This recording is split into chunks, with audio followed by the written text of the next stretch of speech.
Hello dear students, good morning. तो चलिए आज हम ये डिस्कस कर लेते हैं कि हमें आज के लेक्चर में पढ़ना क्या है।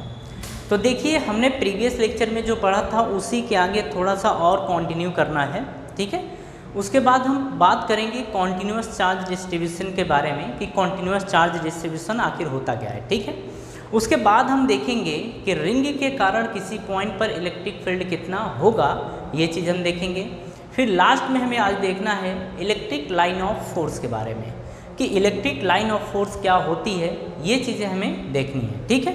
तो सबसे पहले आज हम इलेक्ट्रिक फील्ड में एक क्वेश्चन करते हैं और ये क्वेश्चन काफ़ी इम्पोर्टेंट है, काफ़ी धाकड़ क्वेश्चन है, इसीलिए इस क्वेश्चन को छोड़ा नहीं जा सकता। छोड़ सकते थे बट छोड़ने का मूड नहीं था, इसीलिए नहीं छोड़ा, ठीक है। तो चलिए क्वेश्चन आप सबसे पहले इस क्वेश्चन को कॉपी करिए। देखिए क्या दिया गया था, दिया ये गया है कि ये ओरिजिन था, ठीक है, और इस ओरिजिन को हमने ओ बोल दिया था। यहाँ से 1 मीटर की डिस्टेंस पर 1 मीटर की डिस्टेंस पे एक चार्ज था प्लस क्यू, ठीक है। फिर यहाँ से 2 मीटर के डिस्टेंस पर एक चार्ज था माइनस क्यू, ठीक है। फिर यहीं से 3 मीटर की डिस्टेंस पर 4 मीटर की डिस्टेंस पर था एक चार्ज प्लस क्यू। फिर यहीं से 8 मीटर की डिस्टेंस पर था माइनस क्यू, ये था, ठीक है। इसी तरीके से करते करते हम इनफाइनाइट तक पहुँचे थे। क्वेश्चन क्या है, आप ध्यान से सुनिए। ओरिजिन से 1 मीटर डिस्टेंस पर एक चार्ज प्लस क्यू है, ओरिजिन से 2 मीटर के डिस्टेंस पर एक चार्ज है माइनस क्यू, 4 मीटर के डिस्टेंस पर चार्ज है प्लस क्यू और ओरिजिन से 8 मीटर के डिस्टेंस पे चार्ज है माइनस क्यू, ठीक है। अब हमें ये बताना है कि इन सभी चार्जेस के कारण, इनफाइनाइट चार्ज हैं, इन सभी चार्जेस के कारण इस पॉइंट पर इलेक्ट्रिक फोर्स कितना होगा, ठीक है, इलेक्ट्रिक फील्ड कितना होगा इस पॉइंट पर, ये हमसे पूछा गया है, ठीक है। ये क्वेश्चन बताना है। तो देखिए बात ये है कि अगर ये पॉजिटिव चार्ज है तो इसके कारण इलेक्ट्रिक फील्ड इस डायरेक्शन में होगी, ये निगेटिव चार्ज है तो इसके कारण इलेक्ट्रिक फील्ड इस डायरेक्शन में होगी, ये पॉजिटिव चार्ज है तो इसके कारण इस पॉइंट पर इलेक्ट्रिक फील्ड इस डायरेक्शन में मिलेगा, माइनस है तो इसके कारण इस डायरेक्शन में मिलेगा। बात समझ में आ रही है? मतलब अगर इस डायरेक्शन को अपन पॉजिटिव ले लें तो ये डायरेक्शन फिर क्या हो जाएगा, निगेटिव हो जाएगा, ठीक है। ये डायरेक्शन निगेटिव हो जाएगा और ये डायरेक्शन पॉजिटिव हो जाएगा। मेरी बात समझ में आ रही है? तो इस बात को आप ध्यान रखिएगा और क्वेश्चन करना अपन शुरू करते हैं, ठीक है। तो अब इसमें क्वेश्चन क्या है, उस क्वेश्चन को देखिए। यहाँ पे हमें लिखा था ई नेट हमें बताना है, ठीक है। तो हम यहाँ पे लिखेंगे E1 plus E2 plus E3 plus E4 करते करते हमें कहाँ तक जाना है, इनफाइनाइट तक जाना है, ठीक है।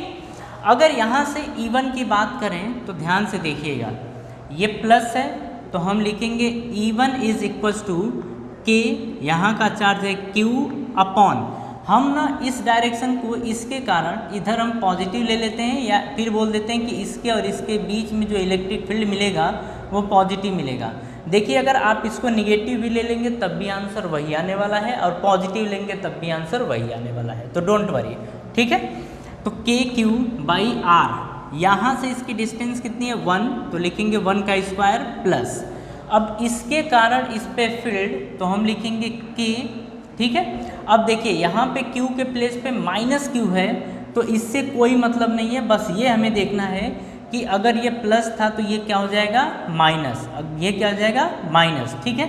तो यहाँ पे रख देंगे माइनस अपॉन, अब यहाँ की डिस्टेंस कितनी है 2, तो 2 का स्क्वायर फिर प्लस, अब इसके कारण तो हम लिखेंगे के क्यू अपॉन, यहाँ से इसकी डिस्टेंस है 4 तो ये आ जाएगा 4 का स्क्वायर, फिर लिखेंगे प्लस, अब इसके कारण तो हम लिखेंगे के क्यू अपॉन, यहाँ से इसकी डिस्टेंस है 8 तो 8 का स्क्वायर, लेकिन चार्ज कैसा है माइनस, तो हम ले लेंगे यहाँ पे इलेक्ट्रिक फील्ड निगेटिव, ठीक है। ऐसे करते करते हमें पहुँचना है इनफाइनाइट तक। मेरी बात ध्यान से समझिएगा, ठीक है।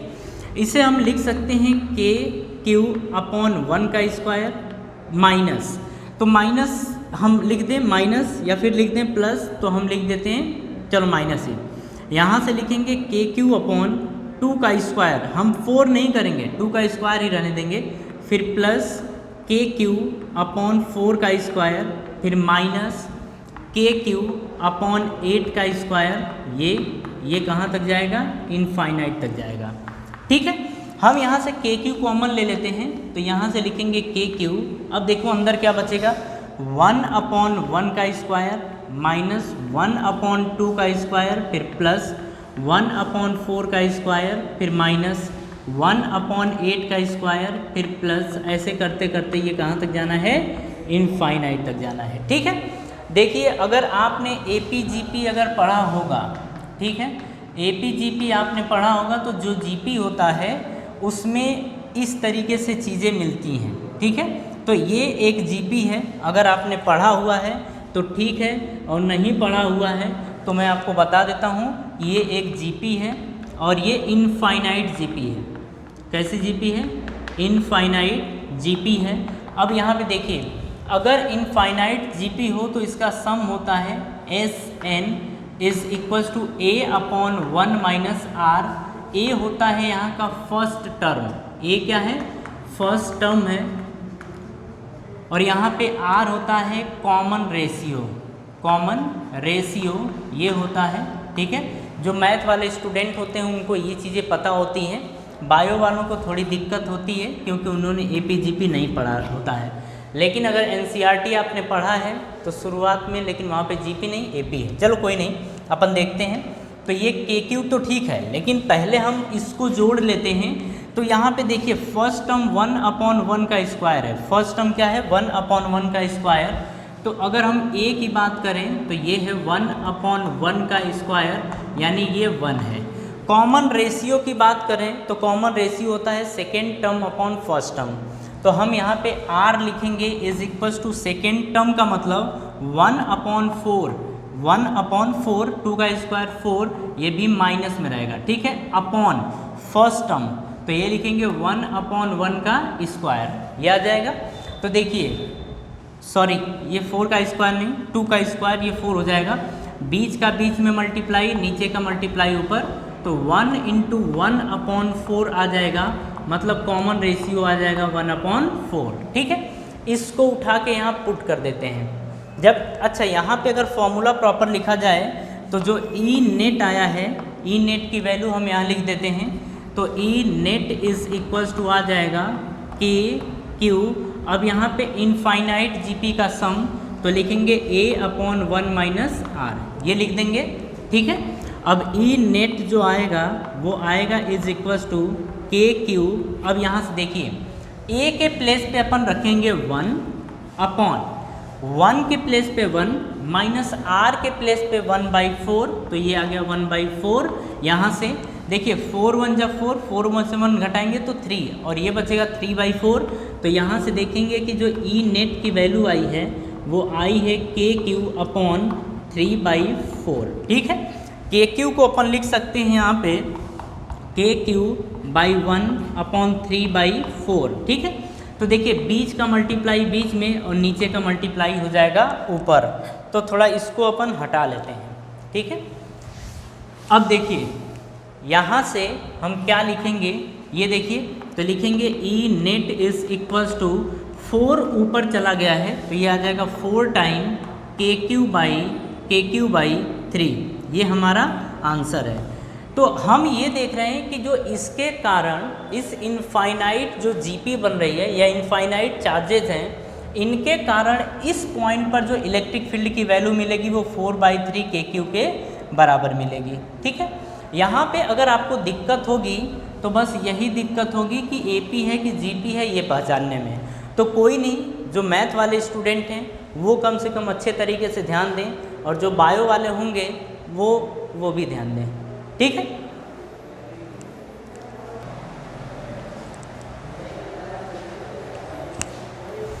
चलिए एक आपको नोट लिखना होगा इसके बाद, और नोट काफ़ी इम्पोर्टेंट है, इसे आप ध्यान रखना। ठीक है, जैसे अगर कोई ऑब्जेक्टिव क्वेश्चन आता है तो ये नोट डायरेक्टली वहाँ पे चिपक जाएगा और आपका आंसर करेक्ट हो जाएगा। ठीक है, तो नोट लिखिए, if identical charges are placed, if identical charges are placed at the vertices of if identical charges are placed at the vertices of any regular polygon, net electric field at the center is 0. Net electric field at the center is 0. ठीक है, यहाँ पे क्या बोल रहा है कि अगर कोई रेगुलर पॉलीगॉन है तो उसके सेंटर पे नेट इलेक्ट्रिक फील्ड की वैल्यू 0 होती है। जैसे देख लीजिए कि ये एक रहा ट्रायंगल, ठीक है, और ये ट्रायंगल है इक्विलैटरल ट्रायंगल। इस तरीके से यहाँ का चार्ज Q, यहाँ का चार्ज Q और यहाँ का चार्ज Q है। इसके सेंटर की अगर बात करें, सेंटर यानी O, तो हम बोलेंगे यहाँ पे E net at O is 0, मतलब नेट इलेक्ट्रिक फील्ड O पर क्या होगा, 0 होगा। इतनी बात समझ में आई। सेकेंड बात कर लें, अगर मान लीजिए अपने पास हेक्सागोन है और इसके सेंटर की बात कर लें तो देखिए ये Q, ये भी Q, ये भी Q, ये सबके बीच की लेंथ A है, मतलब डिस्टेंस A है, ये दे रखा है। अगर इसके सेंटर की बात करते हैं तो इसके सेंटर यानी O पर भी इलेक्ट्रिक फील्ड की वैल्यू 0 होती है। हम बोलते हैं E net at O is 0। ठीक है, कोई कन्फ्यूज़न नहीं। तो ये बातें आप ध्यान रखना कि कोई भी रेगुलर पॉलीगॉन होगा तो उसके सेंटर पर नेट इलेक्ट्रिक फील्ड की वैल्यू 0 के बराबर होगी। ठीक है, चलिए अब नेक्स्ट बात करते हैं। तो नेक्स्ट आपकी हेडिंग है कॉन्टिन्यूअस चार्ज डिस्ट्रीब्यूशन। आपकी नेक्स्ट हेडिंग है कॉन्टिन्यूअस चार्ज डिस्ट्रीब्यूशन।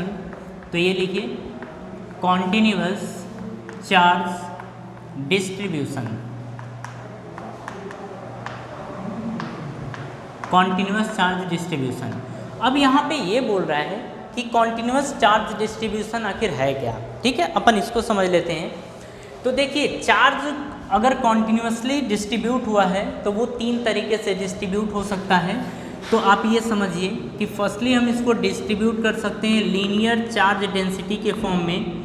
तो लीनियर चार्ज डेंसिटी इसके फॉर्म में कर सकते हैं। इसको डिनोट किया जाता है लैम्डा से। ठीक है, दूसरा होता है तो दूसरे को हम कर सकते हैं सरफेस चार्ज डेंसिटी के फॉर्म में।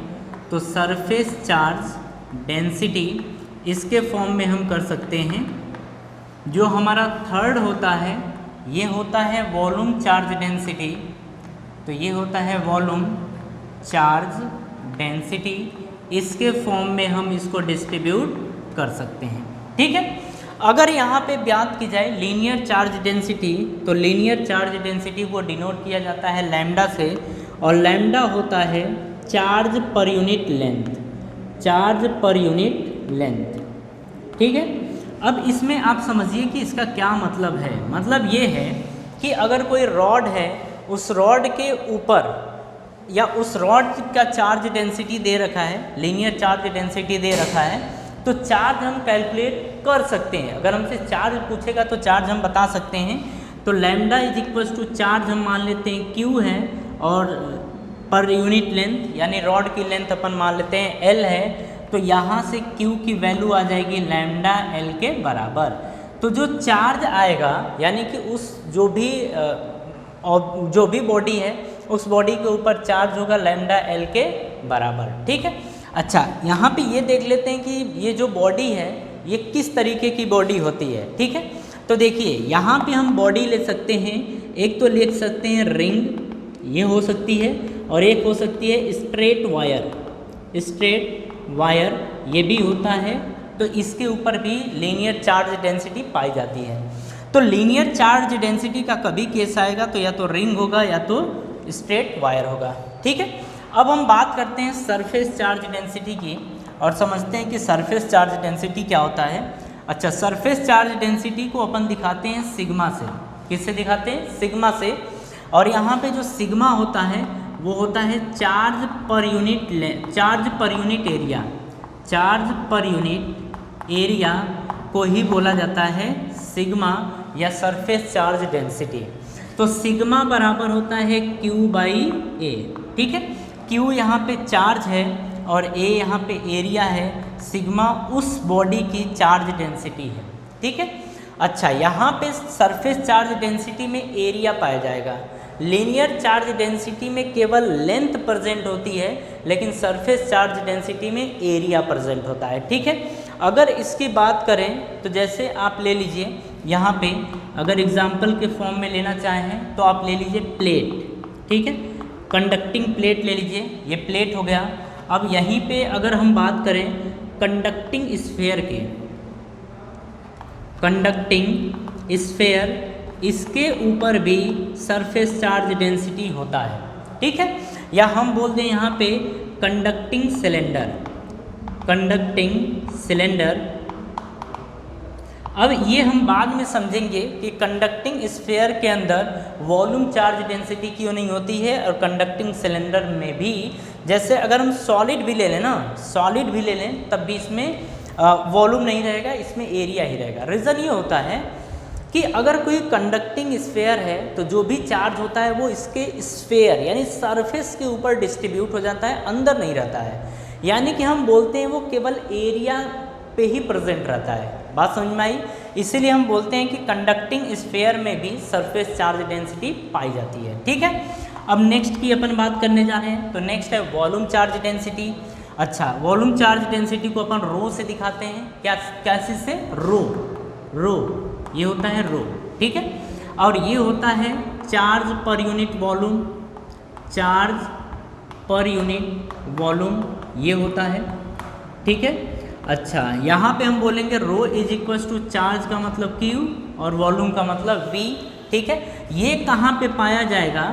ये पाया जाएगा नॉन कंडक्टिंग स्फीयर पे, नॉन कंडक्टिंग स्फीयर में पाया जाएगा सरफेस वॉल्यूम चार्ज डेंसिटी। ठीक है, अगर हम किसी conducting sphere, non conducting sphere की बात करें तो चार्ज हर जगह प्रेजेंट होता है, चार्ज हर जगह प्रेजेंट होता है, बाहर भी प्रेजेंट होता है और अंदर भी प्रेजेंट होता है। ठीक है, अगर हम किसी स्फीयर के वॉल्यूम की बात करें, अगर इसका रेडियस r दे रखा है तो इसका वॉल्यूम होता है 4/3 पाई r क्यूब, ये होता है वॉल्यूम। ठीक है, अगर हम बात करें यहाँ पे कि कंडक्टिंग स्फीयर था, तो देखो अगर कंडक्टिंग स्फीयर है, भले सॉलिड है, लेकिन जो भी चार्ज होगा वो उसके सरफेस पे आ जाता है।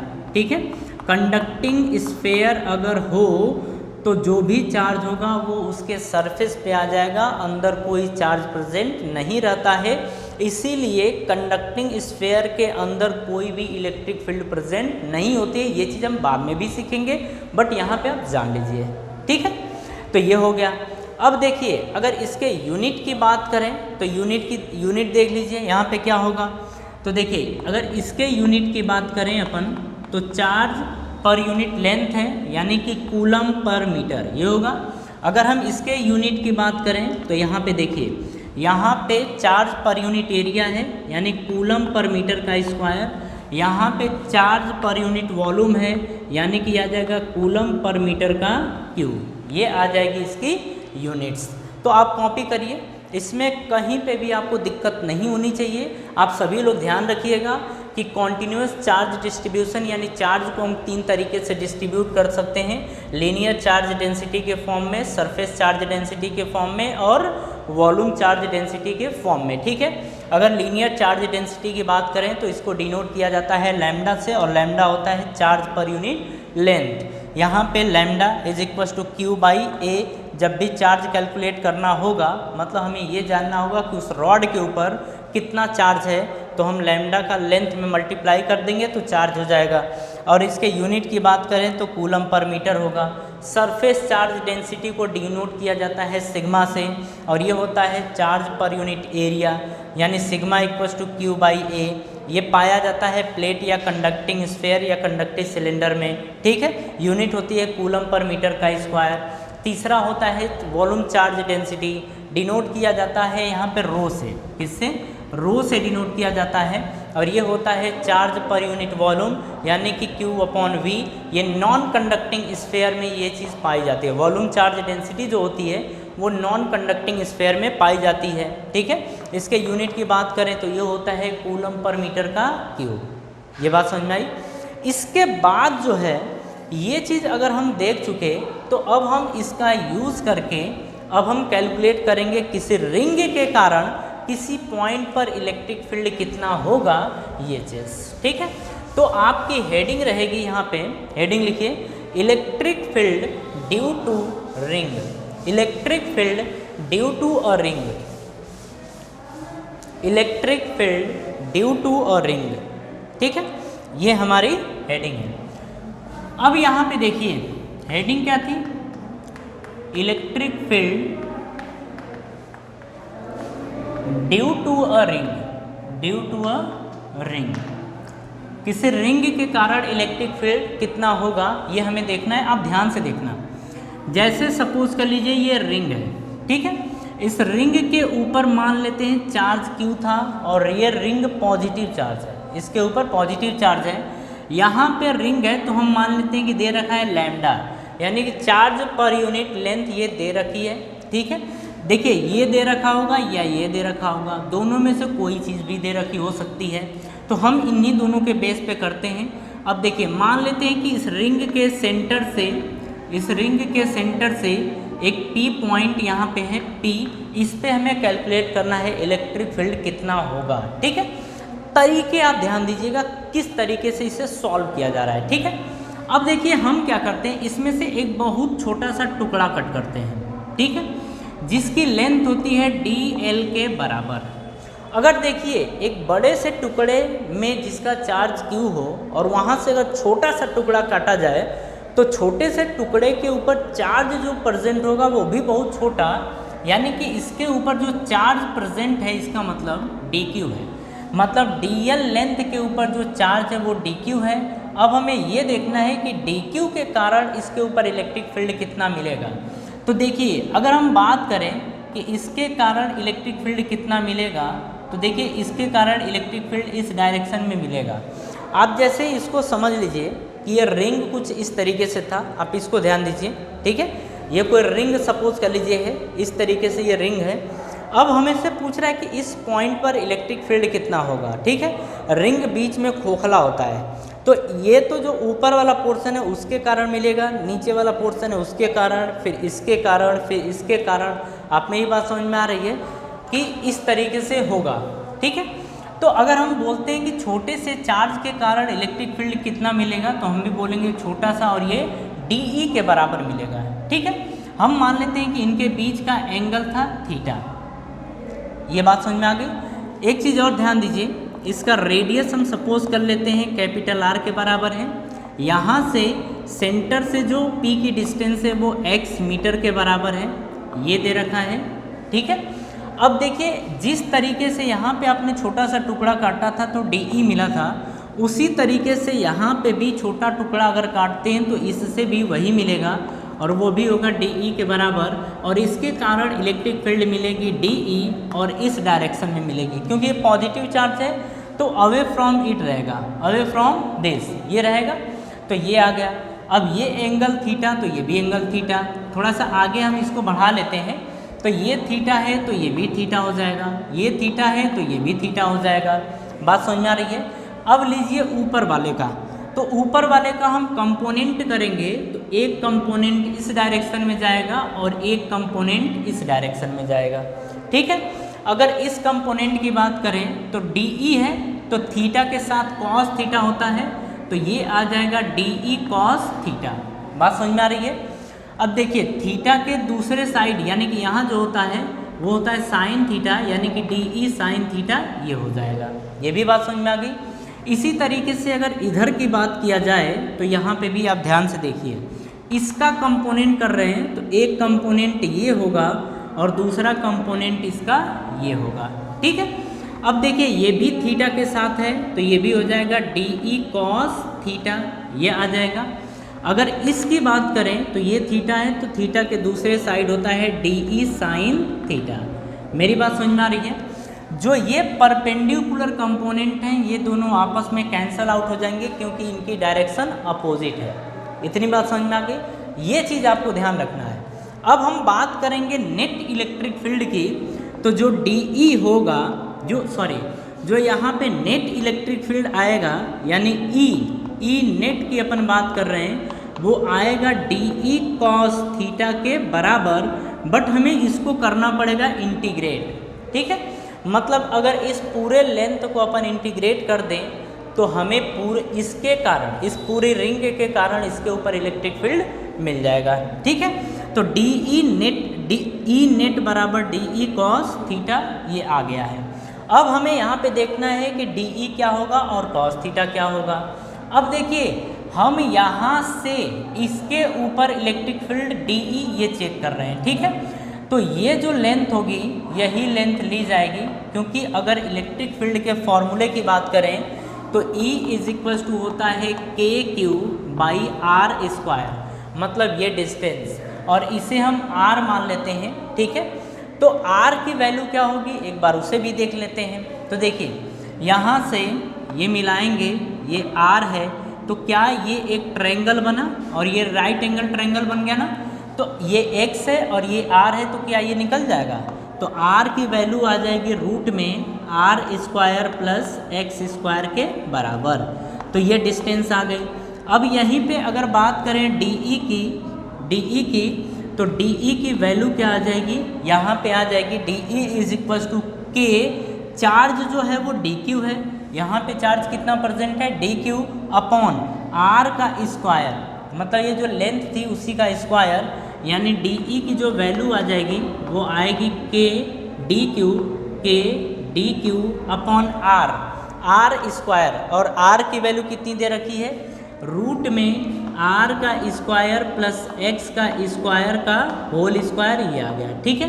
तो डी बराबर आ गया के d q upon r² plus x², ये मिल गया।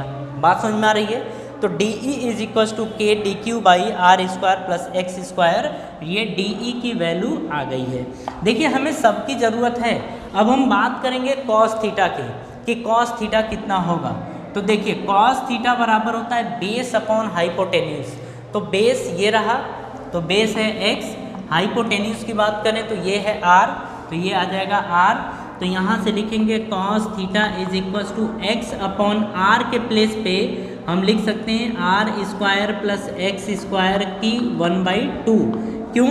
क्योंकि देखिए इसको हम ये भी तो लिख सकते थे कि r is equal to r² plus x² whole की पावर 1/2, ये लिख सकते हैं।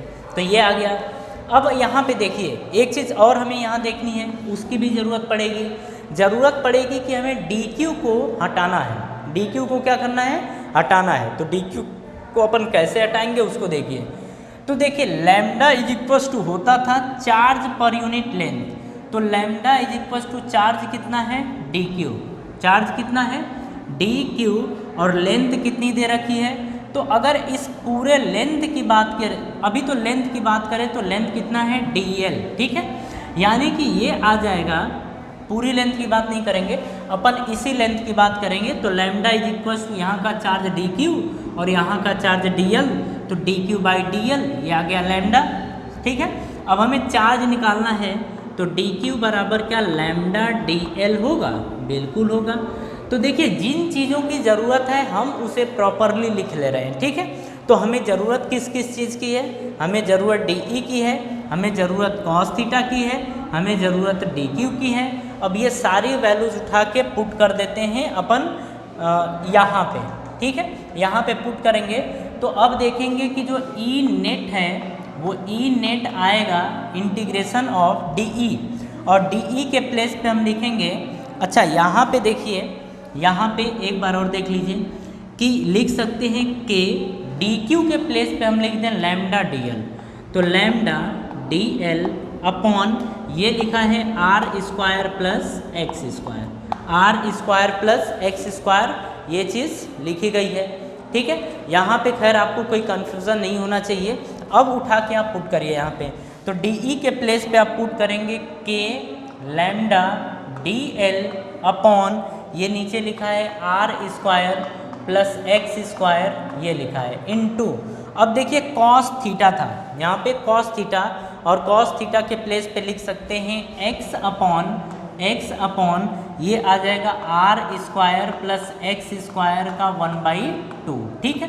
अब यहाँ पे देखिए एक बार इसको और कर लेते हैं, उसके बाद लिमिट लगाते हैं। तो ये आ गया E net is equals to integration of K lambda D L into X upon में, यहाँ पे देखिए पावर लिखा गया है 1, R square plus x square की पावर 1 और ये पावर 1/2, तो जब 1 में अपन 1/2 जोड़ते हैं तो आता है 3/2, ठीक है। तो ये आ जाएगा r square plus x square whole की पावर 3/2, ये आ गया है, ठीक है।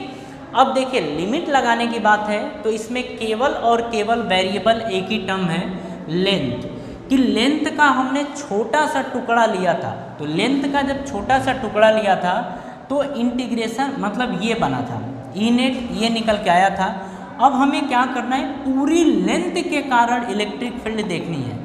तो पूरी लेंथ कितनी है, अगर इसका रेडियस r है तो पूरी लेंथ की बात करें तो क्या पूरी लेंथ 2πr के बराबर होती है, बिल्कुल होती है।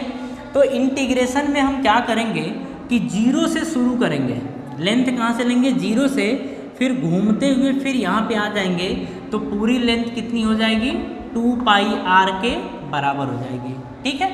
इसका मतलब यहाँ पे अगर वेरिएबल की बात करें तो केवल और केवल dl ही वेरिएबल है, बाकी सारी चीज़ें फिक्स है। मतलब हमने इस डिस्टेंस को भी फिक्स कर लिया है, r को भी हमने फिक्स कर लिया है, इस r को भी फिक्स कर लिया, केवल और केवल वेरिएबल टर्म dl है। इसका मतलब इंटीग्रेट करना है केवल हमें dl को। बिल्कुल कंफ्यूज मत होइए इसमें क्या है क्या नहीं है, बिल्कुल ये सिंपल है, इसमें कोई भी दिक्कत आपको नहीं होगी, ठीक है। ये हो गया।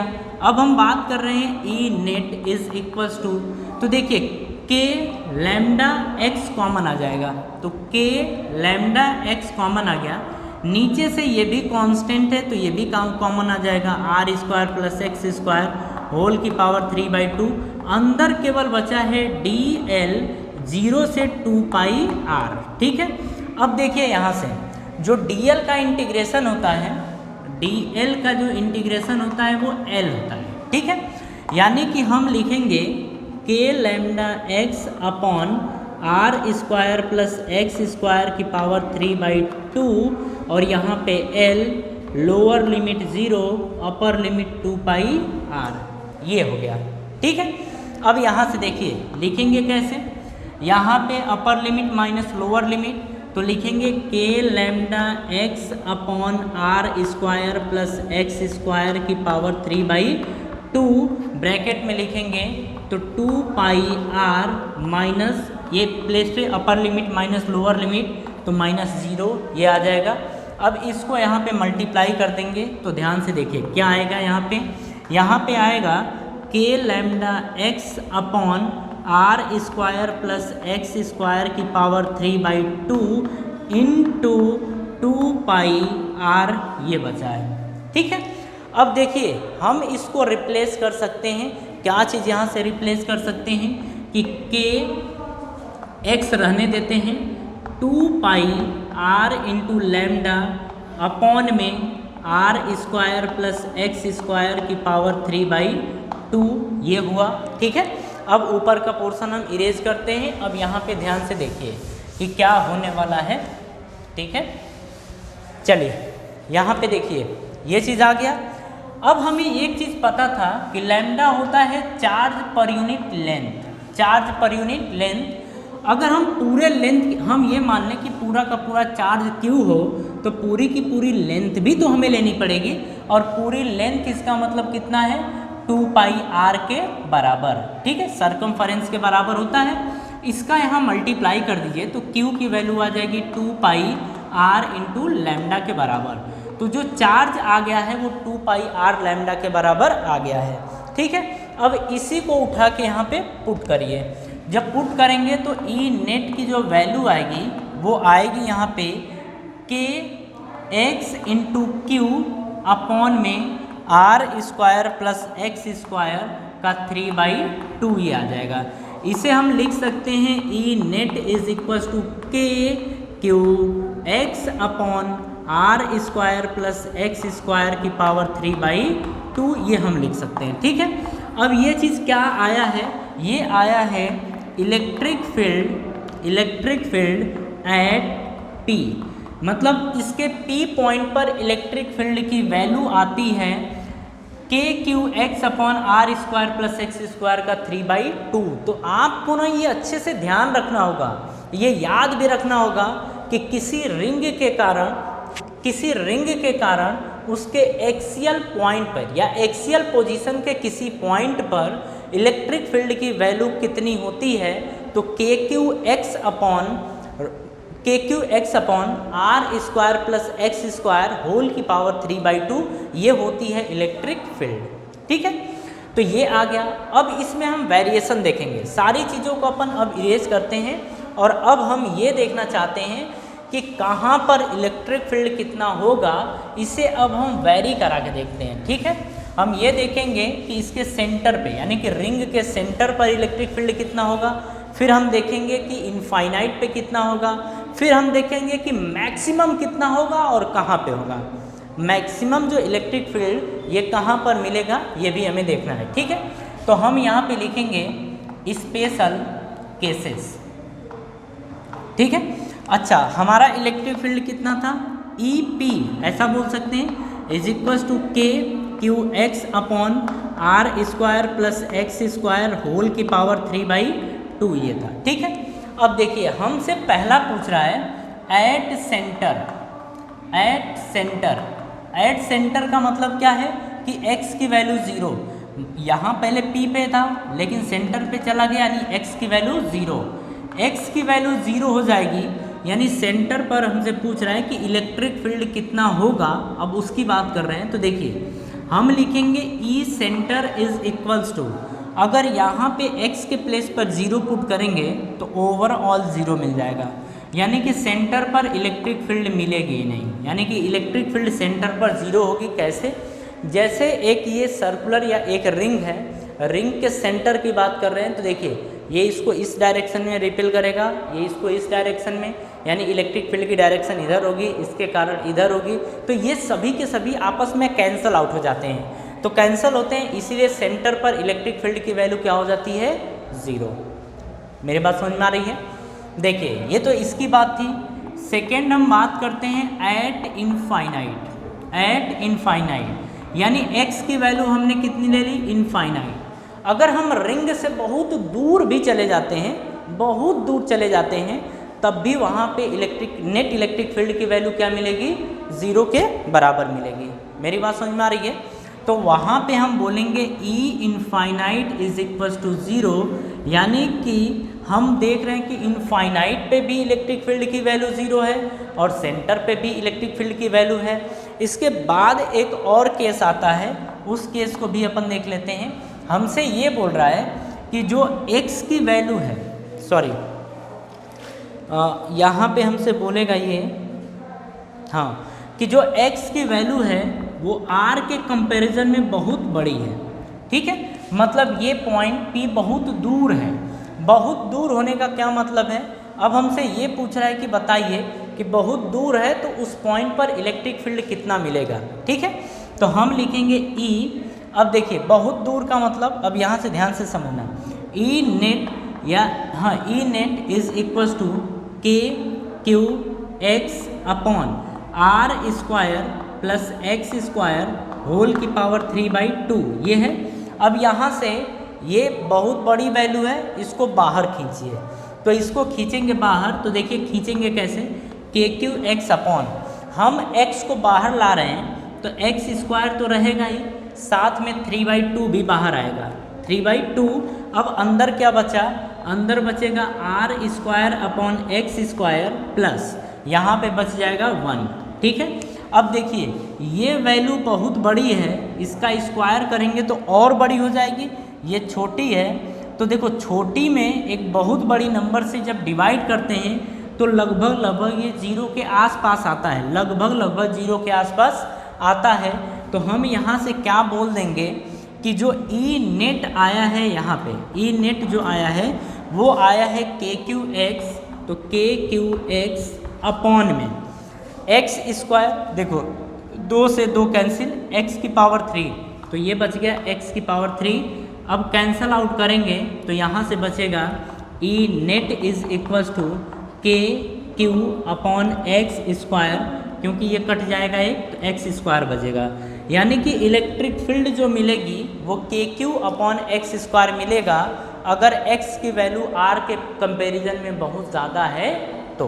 ठीक है, तो ये देखिए इसके बाद हम देखेंगे कि मैक्सिमम कहाँ होगा, मतलब इलेक्ट्रिक फील्ड की वैल्यू मैक्सिमम कहाँ पर होगी, अब हमें वो देखना है। ठीक है, तो इसमें ये पोर्शन हम इरेज करते हैं क्योंकि इसका अब कोई मतलब ही नहीं है, बस आपको फॉर्मूला याद रखना है कि फॉर्मूला किसी रिंग के कारण किसी पॉइंट पर इलेक्ट्रिक फील्ड कितनी होती है वही आपको ध्यान रखना है। ठीक है, चलिए अब नेक्स्ट की बात कर रहे हैं, तो नेक्स्ट है आपका कि electric field is maximum at, ये बोल रहा है कि electric field is maximum at, कहाँ पर इलेक्ट्रिक फील्ड मैक्सिमम होगा।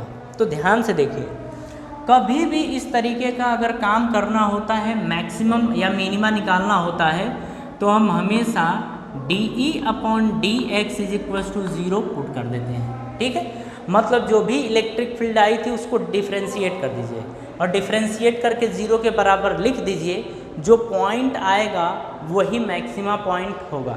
ठीक है, या मिनिमा पॉइंट होगा, दोनों में से एक ही होगा।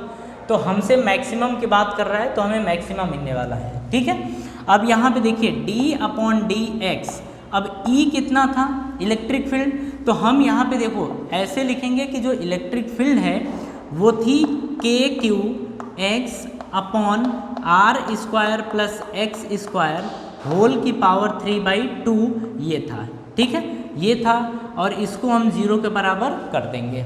ठीक है, अब यहाँ पे देखिए, अब इसको हमें करना है डिफ्रेंशिएट, तो हम कैसे करेंगे, तो यहाँ से KQ कांस्टेंट है तो KQ बाहर आ जाएगा।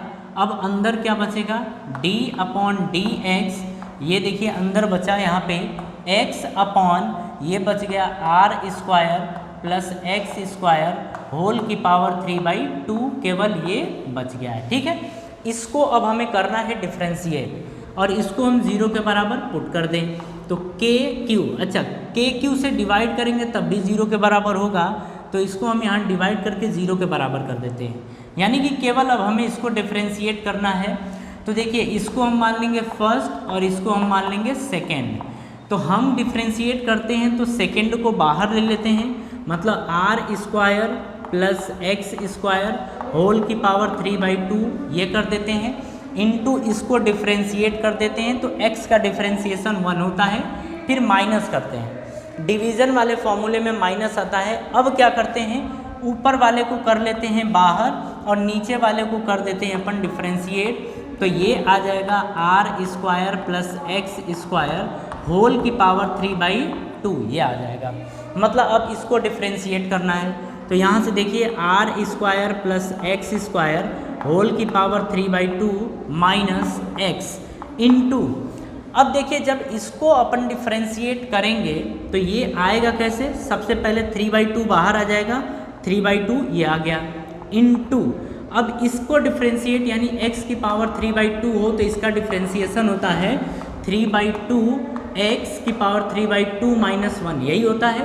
तो यहाँ से आ जाता है 3, यहाँ पे 2 जाएगा तो 3 में से 2 1, यानी कि 1/2, तो ये 3/2 x की पावर 1/2 ये बचेगा। ठीक है, तो यहाँ से क्या बचने वाला है, अब ये देखिए जब इसको अपन डिफ्रेंशिएट करेंगे तो बचेगा r² + x² होल की पावर 1/2, क्योंकि 3/2 - 1 = 1/2 ये बचेगा, इनटू अब देखिए ये कांस्टेंट है लेकिन ये वेरिएबल है, तो वेरिएबल का भी फिर से डिफ्रेंशिएशन होता है, तो x² का डिफ्रेंशिएशन आ जाएगा 2x के बराबर और ये हो जाएगा = 0। ठीक है, देखिए 2 से 2 कैंसल आउट हो गया। अब यहाँ पे देखिए बचा क्या, यहाँ पे है r² + x² होल की पावर 3/2 = इसको उधर भेज देते हैं, x का x में मल्टीप्लाई करेंगे तो x², तो ये बन जाएगा 3x², क्योंकि 3 बचा था, 2 से 2 कैंसल आउट हो गया था, अंदर बचा है r² + x² 1/2। ठीक है, इसको यहाँ पे डिवाइड कर देते हैं, तो जब डिवाइड करेंगे तो 3x² बराबर बचेगा r² + x² होल की पावर 3/2 अपॉन में r² + x² होल की पावर 1/2 ये बचेगा। अब देखिए ये बेस सेम है, पावर सब्सट्रैक्ट हो जाएगा, तो यहाँ से 3/2 में से 1/2 घटाएंगे, 3/2 में से 1/2 घटाएंगे तो 2/2 बचेगा, और 2/2 का मतलब 1 बचेगा। ठीक है, यानी कि जब इसमें से इसको घटाएंगे अपन तो r² प्लस x² यही केवल बचेगा। ठीक है, अब यहाँ से देखिए 3x² बराबर आ गया r² प्लस x²। अब इसको अपन इधर लेके आएंगे तो 3x² minus x² is equal to 2x² बराबर r², ये बचा। यानी कि अब ध्यान से देखिएगा यहाँ पे कि 2x² बराबर आ गया है r², तो x² बराबर आ जाएगा r²/2, तो x की वैल्यू क्या आ जाएगी प्लस माइनस r/√2, क्योंकि r² का स्क्वायर रूट r और 2 का √2, यानी x की वैल्यू आ गई है प्लस माइनस √2 के बराबर।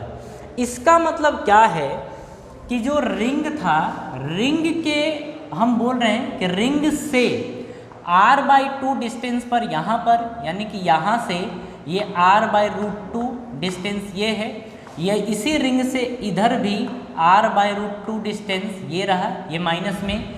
इस पॉइंट्स पर जो इलेक्ट्रिक फील्ड मिलेगी वो मैक्सिमम मिलेगी। ठीक है, कहने का मतलब ये है कि r/√2 से अगर ज़्यादा ले लेते हैं तो यहाँ पे इलेक्ट्रिक फील्ड घटता चला जाएगा, अगर इससे कम लेते हैं तब भी इलेक्ट्रिक फील्ड कम होगा, अगर इसके इधर लेते हैं तब भी इलेक्ट्रिक फील्ड कम, और इसके इधर लेते हैं तब भी इलेक्ट्रिक फील्ड कम। यानी कि अगर हमें मैक्सिमम इलेक्ट्रिक फील्ड पाना है तो रिंग से r/√2 डिस्टेंस पर हमें जाना पड़ेगा। ठीक है, देखिए ये तरीका होता है, ये मेथड होता है, भले इसमें आपने मतलब लंबा टाइम लगा है, लंबे टाइम से मतलब नहीं होता है, बात ये होती है कि हम चीज़ों को समझ पाए कि नहीं समझ पाए। ठीक है, अगर हम चीज़ों को समझ पाए मतलब बेहतर है। ठीक है, तो इस डेरिवेशन को आप ज़रूर 1 से 2 बार ट्राई करिएगा, अगर फिर भी कहीं कन्फ्यूज़न होता है तो आप डिस्कस कर लीजिएगा। इस पॉइंट को मत छोड़िएगा, इस पॉइंट को आप याद रखिएगा कि जो यहाँ पे जो रिंग होता है, रिंग के कौन सी डिस्टेंस पर या रिंग से कहाँ पर इलेक्ट्रिक फील्ड मैक्सिमम होती है, कहाँ पर मिनिमम होती है, कहाँ पर क्या होती है, तो जितने वेरिएशंस हैं उन वेरिएशन को भी आपको ध्यान रखना है। ठीक है, तो इसे आप कॉपी कर लें, इसके आगे अपन मूव करते हैं।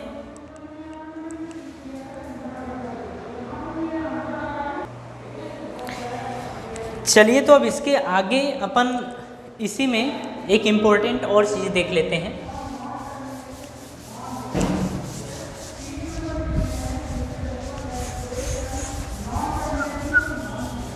चलो देखिए, यहाँ पे अगर बात कर रहे हैं कि जैसे कोई चार्ज स्टेबल में कब होगा और कब वो अनस्टेबल कंडीशन में होगा। ठीक है, हम उसकी बात करने जा रहे हैं। तो देखिए, जैसे ये रिंग था, रिंग के ऊपर प्लस चार्ज था, ये रिंग था, ठीक है, और इसके ऊपर प्लस चार्ज था। जैसे अगर हम इसके सेंटर पे रख दें, जैसे हम इसके सेंटर पे क्या, मान लो कि हम यहाँ पे रख दे रहे हैं, ठीक है, और ये चार्ज प्लस क्यू है, चार्ज प्लस क्यू है, तो क्या ये स्टेबल कंडीशन में होगा या नहीं होगा? स्टेबल कंडीशन का मतलब समझिएगा कि जैसे मान लीजिए ये इसके ऊपर फोर्स लगा रहा है, आप इसको ऐसे समझ लीजिए, जैसे अगर कोई चार्ज है वो स्टेबल कंडीशन में कब होगा कि अगर मान लीजिए रिंग इसके ऊपर फोर्स लगा रही है, मतलब अपनी तरफ मान लीजिए खींच रही है, तो खींच रही है तो फिर इधर से जाएगा, मतलब खींचेगी जब तो इसके पास मतलब एक फोर्स के थ्रू खींचेगी अपनी तरफ, तो जब एक फोर्स लगाएगी तो ये एक्सेलरेट करेगा, तो इसके पास कुछ वेलोसिटी होगी, तो ये रुकेगा नहीं, फिर इधर चला जाएगा। जब इधर आएगा तो रिंग फिर अपनी तरफ खींचेगी, तो फिर ये इधर चला जाएगा, तो फिर स्पीड रहेगी उसके पास, एक वेलोसिटी रहेगी, तो फिर आगे चला जाएगा, फिर रिंग इसको अपनी तरफ खींचेगी। मतलब ये कंडीशन जब होगी कि कोई चार्ज इस तरीके से अगर ऑक्सीलेट कर रहा है, तो हम बोलेंगे कि चार्ज जो है स्टेबल कंडीशन में है। लेकिन अगर ये इसके ऊपर फोर्स लगाई और ये चला गया, एक ही बार चला गया, वापस नहीं आया, तो हम बोलेंगे कि अनस्टेबल कंडीशन थी। ठीक है, यही चीज़ है यहाँ पे। अब यहाँ पे आप ध्यान से देखिए, जैसे अगर प्लस क्यू चार्ज की बात कर रहे हैं, तो ये इसके ऊपर फोर्स किधर को लगाएगा, ये इसके ऊपर फोर्स लगाएगा। अगर नेट फोर्स की बात करेंगे तो नेट फोर्स लगेगा इस डायरेक्शन में, ठीक है।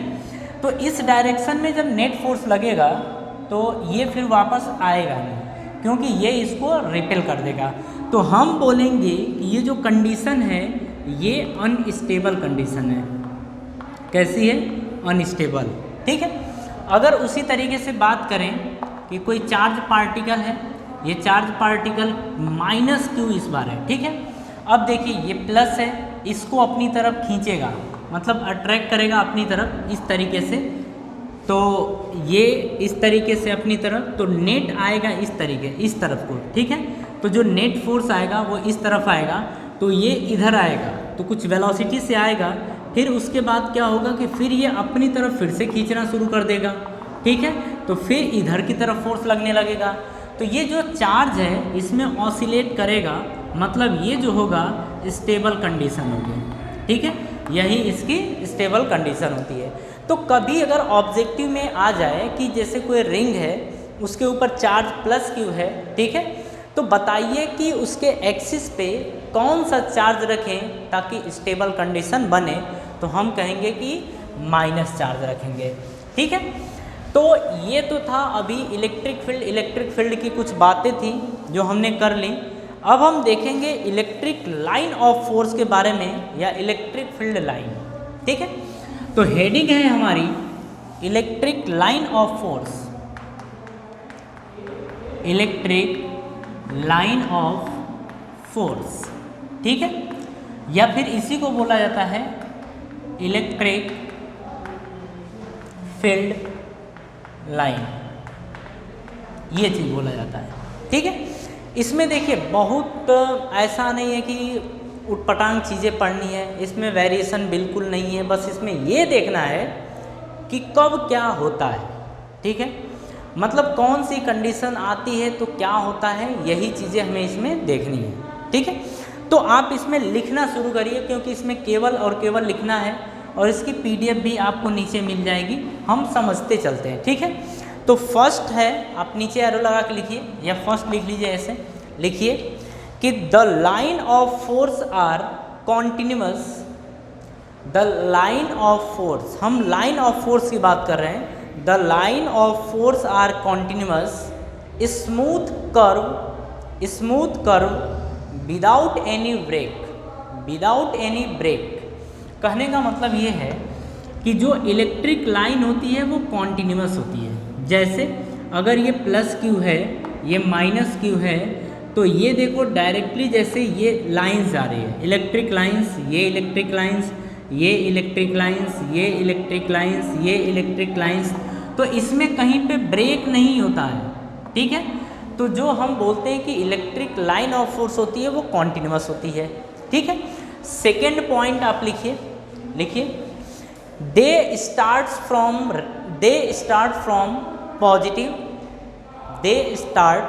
From positive and terminates at negative.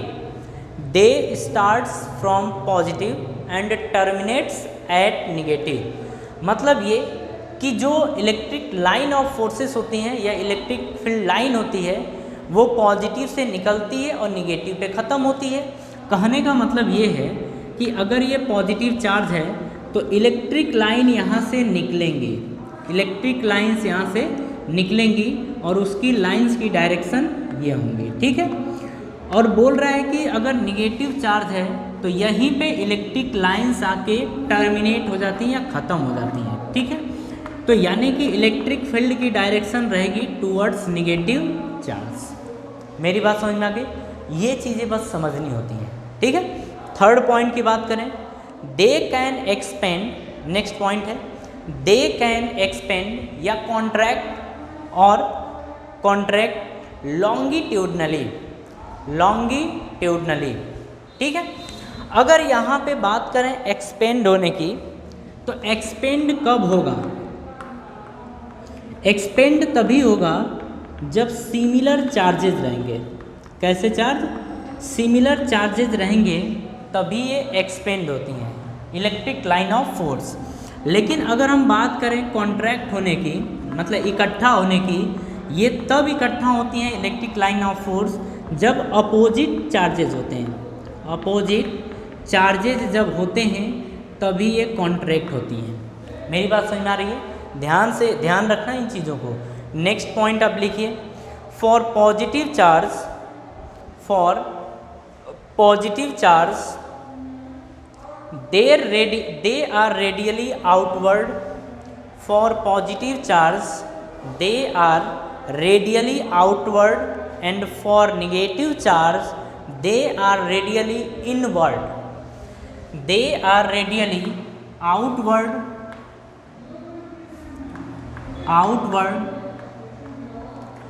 और they are radially inward। ठीक है, ये चीज़ है। नेक्स्ट लिखिए, no number of line is proportional to, next है number of line is proportional to magnitude of charge. Number of line is proportional to magnitude of charge, मतलब charge का magnitude जितना ज़्यादा होगा उतनी ही ज़्यादा लाइंस निकलेंगे, उतनी ही ज़्यादा फील्ड लाइंस निकलेंगे। ठीक है, ये भी बात आपको ध्यान रखनी है। अच्छा, नंबर ऑफ लाइंस को कैलकुलेट किया जाता है फाई से, और ये फाई होता है Q in upon epsilon not, मतलब चार्ज जितना ज़्यादा नंबर ऑफ लाइंस उतनी ही ज़्यादा। ये हमें इसके आगे वाला जो पोर्शन है उसी में नंबर ऑफ लाइंस आएंगे। नंबर ऑफ लाइंस मतलब जो फाई है इसको बोला जाता है इलेक्ट्रिक फ्लक्स, इलेक्ट्रिक फ्लक्स बोला जाता है, और इसको बोला जाता है इलेक्ट्रिक फ्लक्स या नंबर ऑफ लाइंस। ठीक है, तो number of lines Q upon epsilon not होती है, मतलब चार्ज का मैग्नीट्यूड जितना ज़्यादा नंबर ऑफ लाइंस उतनी ही ज़्यादा। ये आप दिमाग पे जोर मत डालिएगा, ये आगे हमें पढ़ना है, बस समझ लीजिए। ठीक है, अब लिखिए next, electric field line never form a close loop. इस पे स्टार बना लीजिएगा। Electric field line never form a closed loop whereas magnetic line of forces, magnetic lines form a close loop, मतलब ये बोल रहा है कि जो इलेक्ट्रिक लाइन ऑफ फोर्स होती है या इलेक्ट्रिक लाइंस होती हैं वो कभी क्लोज लूप नहीं बनाती हैं, लेकिन मैग्नेटिक लाइंस जो होती हैं वो हमेशा क्लोज लूप बनाती हैं। ठीक है, नेक्स्ट लिखिए, next, no two lines of force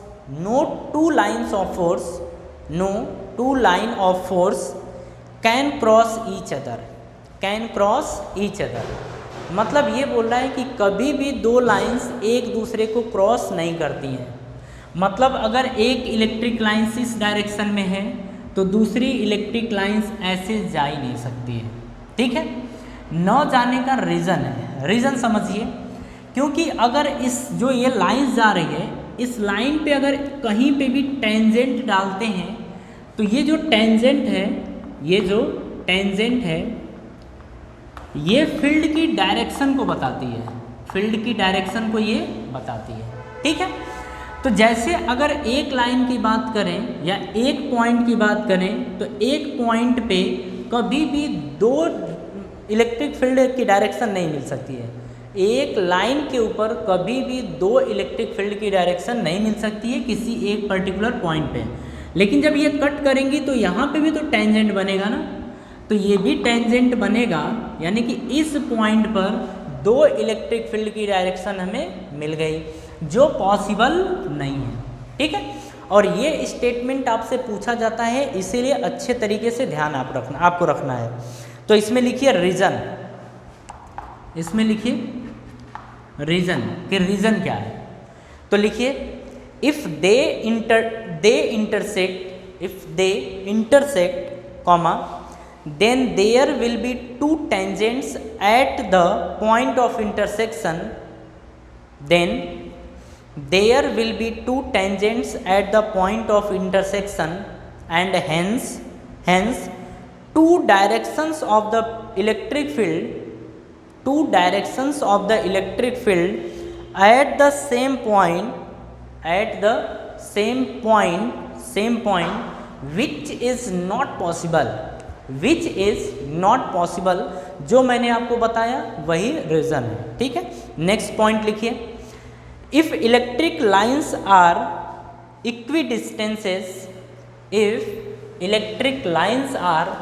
equidistances and mutually parallel,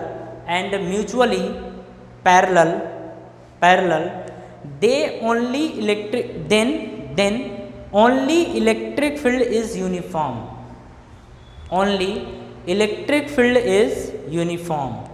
ठीक है, अब समझिएगा, बोल रहा है कि अगर इलेक्ट्रिक लाइंस हैं और वो इक्वी डिस्टेंस पर हैं और वो पैरेलल हैं, तो जो ये फील्ड मिलेगा, जो इसका ये फील्ड मिलेगा, ये यूनिफॉर्म इलेक्ट्रिक फील्ड मिलता है। फील्ड कैसा होता है? यूनिफॉर्म इलेक्ट्रिक फील्ड यहाँ पे मिलता है। मेरी बात समझ में आ रही है? ये होता है। चलिए अब इसमें बात कर लें एक और चीज़ कि देखिए, जितना घना इलेक्ट्रिक फील्ड रहेगा, इलेक्ट्रिक फील्ड स्ट्रेंथ यानी कि फील्ड स्ट्रेंथ उतनी ही ज़्यादा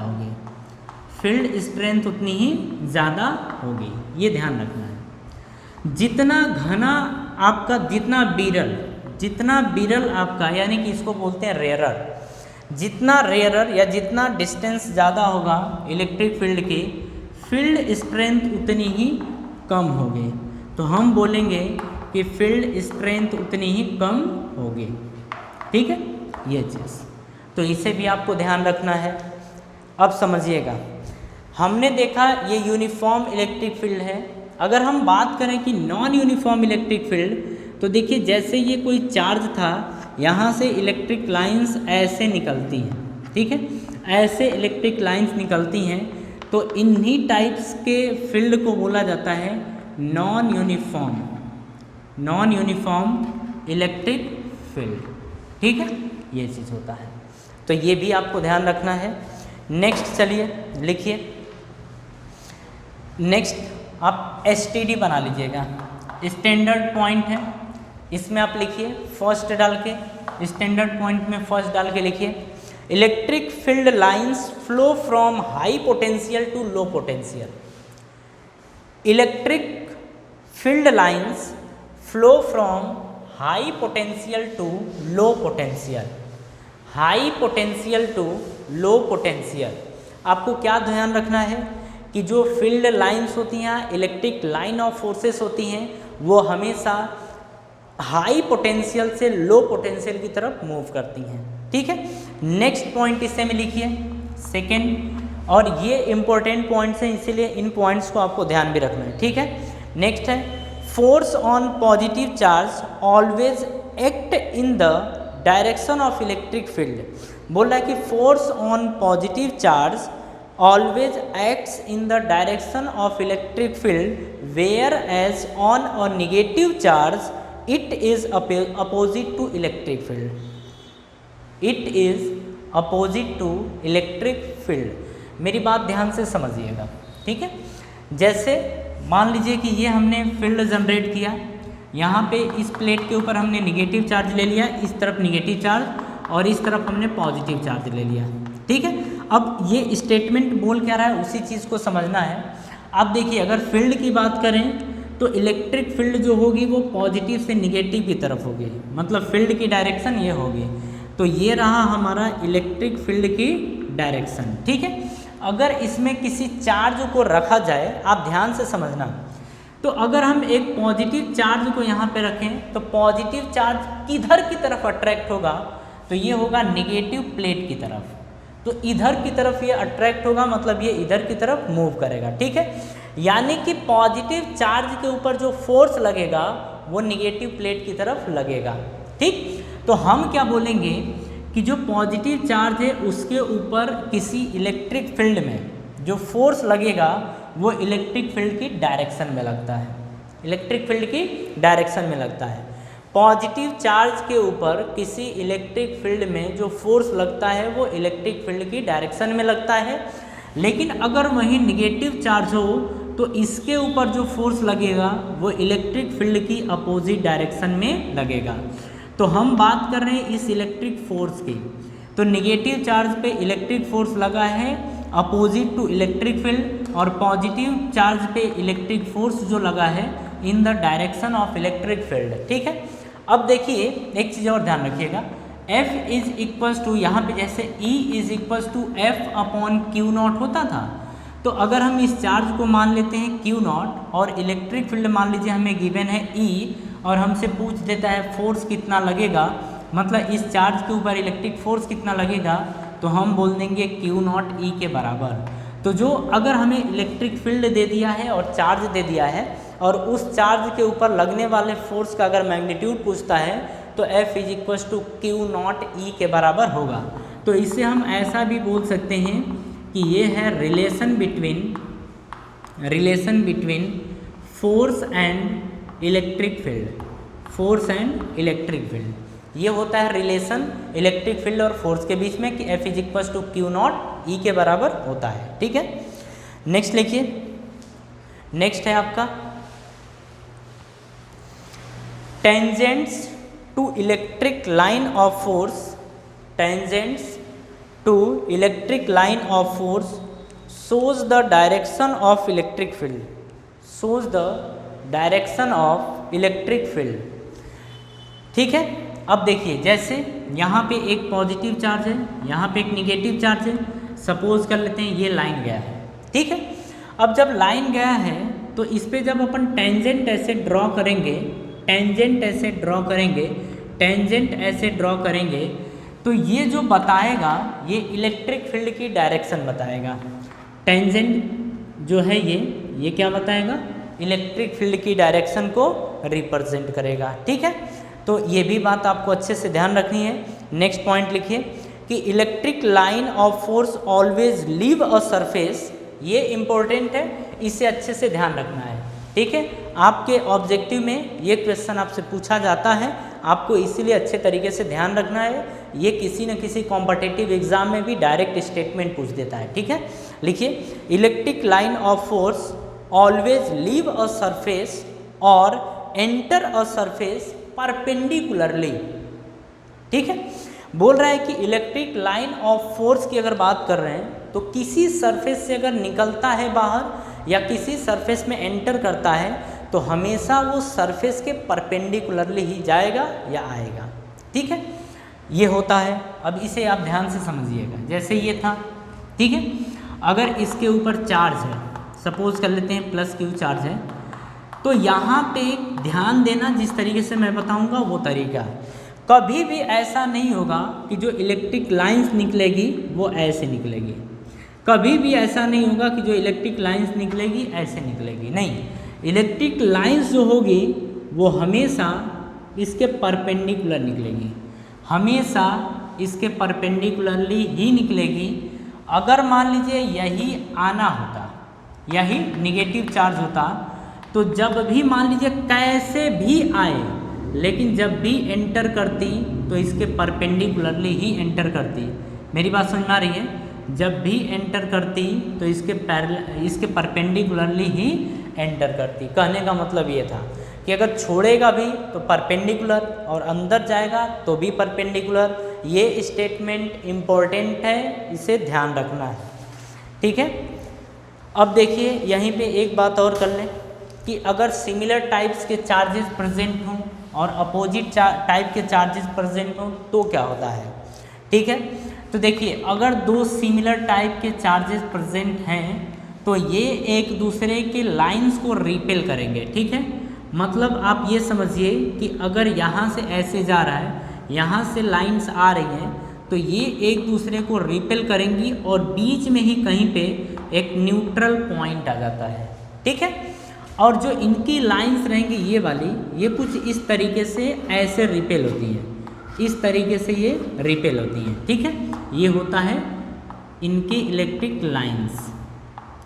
अगर हम इसकी बात करें तो ये भी इसी तरीके से रिपेल होती हैं, इस तरीके से ये भी रिपेल होती हैं। ठीक है, ये होता है।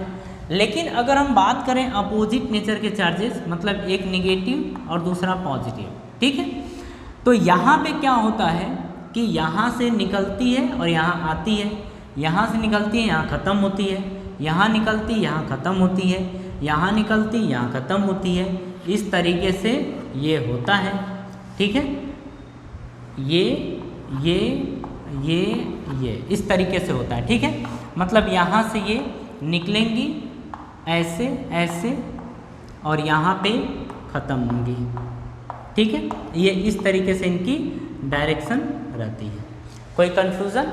तो अगर सिमिलर टाइप्स के हैं तो इनकी फ़ोटो कुछ इस तरीके की आती है, और अपोजिट नेचर के हैं तो इनकी फ़ोटो कुछ इस तरीके से आती है, ठीक है। तो देखिए, इलेक्ट्रिक लाइन ऑफ फोर्सेस की अपन बात कर रहे थे। तो इलेक्ट्रिक लाइन ऑफ फोर्सेस में जितने स्टेटमेंट आपको बताए गए हैं ये आपको डायरेक्टली ध्यान रखना है और आपको याद भी रखना है, क्योंकि जब आपका पेपर होगा तो उसमें आपको डायरेक्ट ही पूछ लिया जाएगा, ठीक है। तो हम आज की सभा यहीं समाप्त करते हैं और मिलते हैं नेक्स्ट लेक्चर में और इसके आगे का पोर्शन लेके। तो थैंक यू।